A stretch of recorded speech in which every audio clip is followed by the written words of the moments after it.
No drugs in Surat સિટીના અભિયાન અંતર્ગત સુરત ક્રાઇમ બ્રાન્ચની ટીમના પોલીસ ઇન્સ્પેક્ટર આર.આઈ. જાડેજા, પીએસઆઈ ભાટી, પીએસઆઈ પઢિયાર વગેરે ટીમને એક બાતમી મળી હતી કે સુરત સચિન લાજપોર જેલ પરના પોપડા કાછોલી ગામ જવાનો જે રસ્તો છે અયોધ્યા ઇન્ડસ્ટ્રીયલ પાર્ક તરફ, ત્યાં બે ઇસમો એક ફોર વ્હીલ ગાડી લઈ અને ડ્રગ્સની ડિલિવરી કરવા આવનાર છે.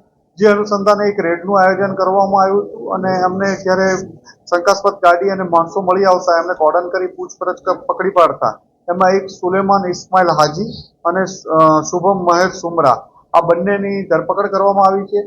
આમની પાસેથી ખૂબ સારી ક્વોલિટીનો હાઇબ્રિડ ગાંજો અંદાજે 1300 ગ્રામ 1 કિલો 300 ગ્રામ જેટલો હાઇબ્રિડ ગાંજો કબજે લેવામાં આવ્યો છે.